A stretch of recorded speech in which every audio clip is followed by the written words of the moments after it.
اس ہندوستان کا بادشاہ گزرا ہے، دعا کیجیے اللہ ان کی قبر کو نور سے بھر دے۔ اورنگزیب بادشاہ 55 سال اس نے حکومت کیا، کنیا کماری سے لے کر کے کابل تک اتنا بڑا ہندوستان تھا،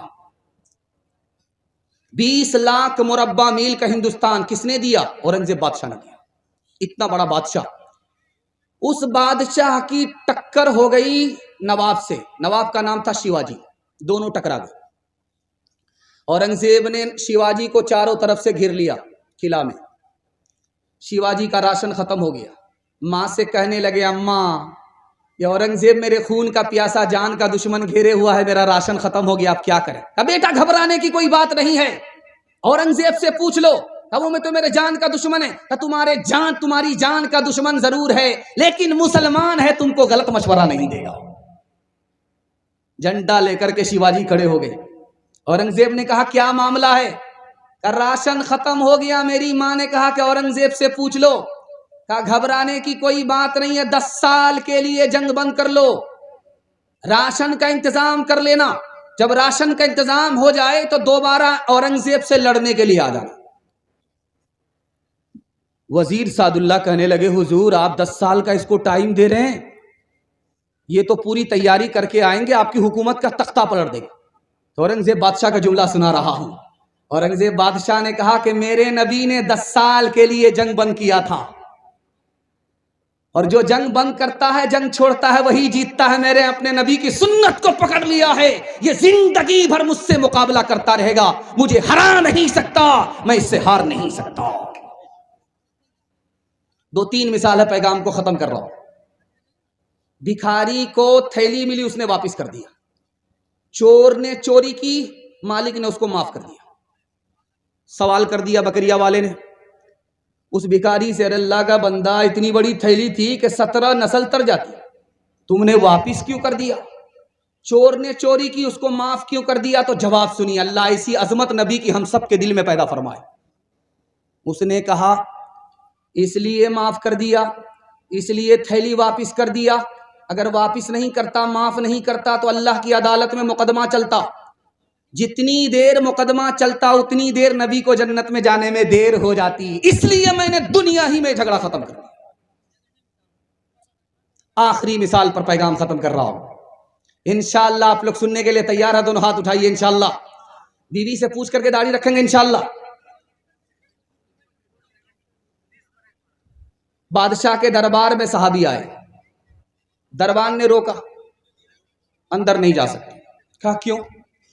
کیا یہ جو لباس ہے تمہارا اس کو اتارنا پڑے گا، اور جو درباری لباس ہے اس کو پہننا پڑے گا، تبھی اندر جا سکتے ہو، اس کے بغیر نہیں جا سکتے۔ تو صحابی کا جواب سنیے، یہ میرے نبی نے لباس پہنایا ہے، میں اس کو اتار نہیں سکتا، تمہارے بادشاہ کو چھوڑ سکتا ہوں، تمہارے بادشاہ کے دربار کو لات مار سکتا ہوں، لیکن اپنے نبی کا لباس پہن کر کے جاؤں گا، اتار نہیں سکتا۔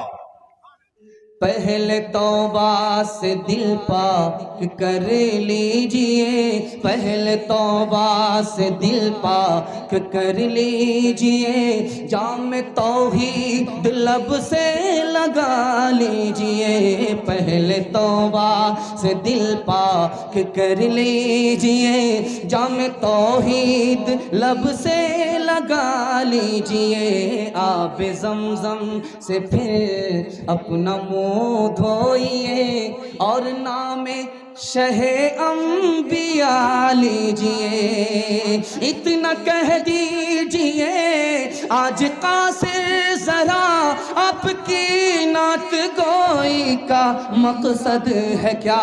گھر نبی کی غلامی کی ہے آرزو، تو غلام نبی سے دعا لیجئے۔ دوسرا پیغام آپ کی خدمت میں آ رہا ہے، آپ لوگ سننے کے لیے تیار ہیں؟ دونوں ہاتھ اٹھائیے انشاءاللہ۔ 4 مثال آپ کے سامنے لے کر کے آ رہا ہوں، اور یہ نمونہ ہے کہ اللہ ایسی عظمت، ایسی محبت، ایسی عقیدت نبی سے ہم سب کو نصیب فرمائے۔ شاہ اسماعیل شہید رحمت اللہ علیہ کہتے ہیں، اگر کوئی مسلمان ہو کر کے یہ خیال رکھے کہ نبی کا خیال نماز میں آئے تو گدھا کے برابر ہے، بیل کے برابر ہے، یا گدھا اور بیل سے بدتر ہے، یہ مسلمان نہیں رہے گا، ایمان چلا جائے، اس نے نبی کی شان گھٹائی۔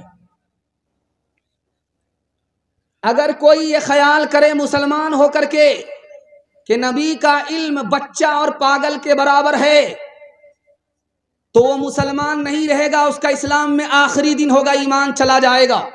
نبی کی شان میں گستاخی کی وجہ سے کس نے کہا؟ حضرت تھانوی نے کہا۔ تیسری مثال آپ کی خدمت میں لے کر کے آ رہا ہوں۔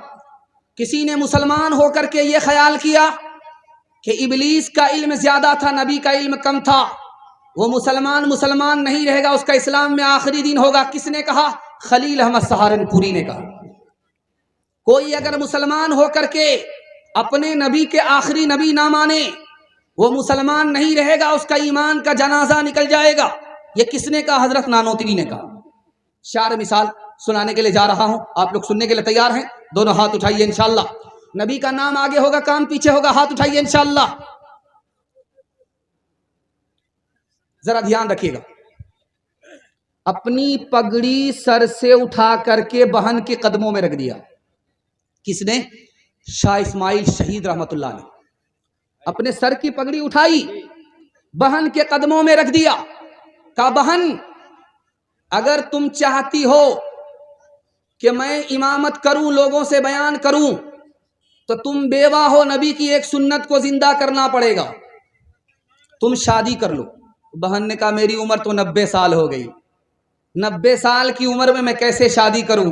کہا بہن تجھے شادی کی ضرورت نہیں ہے، مجھے نبی کی سنت کو زندہ کرنے کی ضرورت ہے، تو میری بہن ہے، لوگ مجھے تانا نہیں ماریں گے، دوسرے کو نبی کی سنت پر چلنے کے لیے کہتا ہے، تمہاری بہن تو خود بیوہ ہے، نکاح کہاں کرتی، اس لیے میری بہن میری پگڑی کی لاج رکھ لے، تو 90 سال کی عمر میں شادی کر لے، تجھے ضرورت نہیں ہے، لیکن تو شادی کرے گی، نبی کی سنت زندہ ہوگی، نبی کا سر اونچا ہوگا۔